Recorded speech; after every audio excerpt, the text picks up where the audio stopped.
এই যে ডাক্তার দেখাচ্ছেন, বলেন তো কেন? আপনি তো সুস্থ থাকতে চান নাকি? নাহলে ডাক্তারকেও দেখাই তো, হ্যাঁ ঠিক আছে আমার ডায়াবেটিস, তো কী হয়েছে, আমার ডায়াবেটিস নো প্রবলেম, আমি ডাক্তার দেখাবো না। কিন্তু তা তো করে না, কি করে?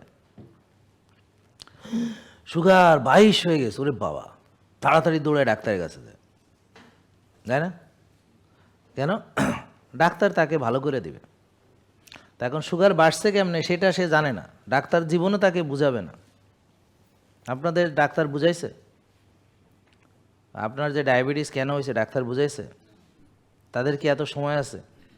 তারা আমার মতো এরকম আজাইরা না যে আপনাকে নিজের সময় ব্যয় করে ঘন্টার পর ঘন্টা আপনাকে বুঝাবে, এরকম না।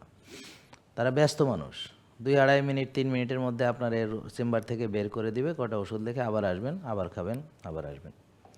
নাকি তাদের সময়ের দাম আছে? তাদের এরকম আজাইরা সময় নাই, কারণ আপনার নিজের জন্য আপনার সময় নেই। ডাক্তারের আপনার জন্য সময় থাকবে, ডাক্তার পাগল না, জানে যে এই বেকুব আর নিজের জন্য সময় নেয়, হ্যাঁ নিজেকে সময় দেয় না। তা আমার কাছে আইসে, আমি আরে সময় দেবো, আমার খায় কাম আছে। তার সে টাকাটা হালাল করার জন্য তাড়াতাড়ি এখান থেকে বের করে দিলে, কারণ জানে যে আপনাদের প্রবৃত্তিতে হলো নষ্ট চলাফেরা খাওয়া, এটা আপনার মজ্জাগত হয়েছে, বংশগত মজ্জাগত, আপনারা কোনো দিন চেঞ্জ হবেন না, এটা তারা বিশ্বাস করে। আমারে বলে যে আমার জুনিয়র এন্ডোক্রাইনোলজিস্ট আছে না, যারা আমারে গুরু টুরু কয় আর কি, তা ওরা তো আর মানে বলে কি, ভাই আপনার কথা তো ঠিকই, তবে রুগীরা কি কথা শোনে? এরা তো কথা শোনে না, যদি শুনতো তাহলে তো দেখতেন ডায়াবেটিস হইতো না।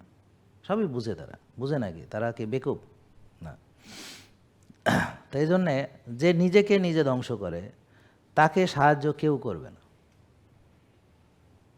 তো ডাক্তাররা কি করে, চিনি বলে চিনি বেড়ে গেছে, তো চিনি খান, 6 বেলা চিনি খাইতে দেয় রুগীকে। কয় বেলা চিনি খাইতে দেয়? 6 বেলা। 6 বেলা চিনি খাইতে দেয়।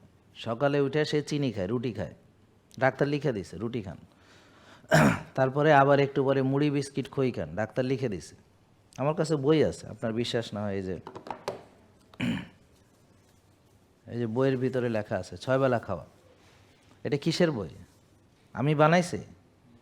কে বানাইছে এটা? এই যে ডায়াবেটিসের। হ্যাঁ, তো এই বইটা দিবে এখানে। প্রথমে সকালে উঠা, মানে আমরা একটা নর্মাল 1600 ক্যালোরি, মাঝামাঝি একটা ক্যালোরি 1600। সকালে উঠে রুটি, তারপর 11টা বাজে মুড়ি বিস্কিট খই, দুপুর 2টা 2:30 বাজে আবার ভাত ডাল, সাথে মাছ মাংস শাকসবজি আছে, বিকেলে আবার মুড়ি বিস্কিট খই, রাতে রুটি ডাল মাছ মাংস, ঘুমানোর আগে দুধ। তো সকালে আপনি চিনি খাচ্ছেন, রক্তে চিনি আসতেছে, একটু পরে আবার চিনি খাচ্ছেন, রক্তে চিনি আসতেছে, তো ওনারা বলতেছে ওষুধ খাইয়া চিনি কমাও।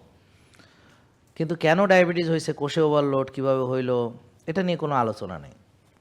আর একটু হাঁটো, সকালে হাঁটবা, আর এই 6 বেলা খাবা, আর ওষুধ খাবা, আর চিনি মাপবা।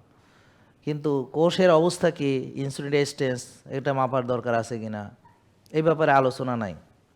কেন হয়েছে ডায়াবেটিস, এই ব্যাপারে আলোচনা নেই। ওষুধ ছাড়া ভালো হওয়া যাবে কি না, এই ব্যাপারে উত্তর হলো আপনি সারা জীবন ওষুধ খেতে হবে, আর এই রোগ কোনো দিন ভালো হয় না। এই যে মিথ্যা তথ্যগুলো আপনাদেরকে দিল, আর আপনি সেটা বিশ্বাস করলেন কেন? কারণ আপনার নলেজও নাই, আর জানার ইচ্ছাও নাই। বুঝতে পারছেন? তো মূর্খরে যে কেউ বলদ বানাইতে পারে।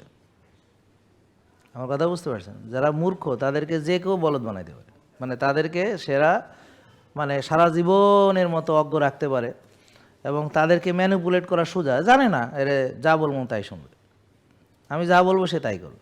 কিন্তু জ্ঞানী ব্যক্তি তো নিজে বিবেক খরচ করবে, নিজে জানার চেষ্টা করবে। জেকে লাইফস্টাইল লিমিটেড, ওষুধ মুক্ত সুস্থ জীবন।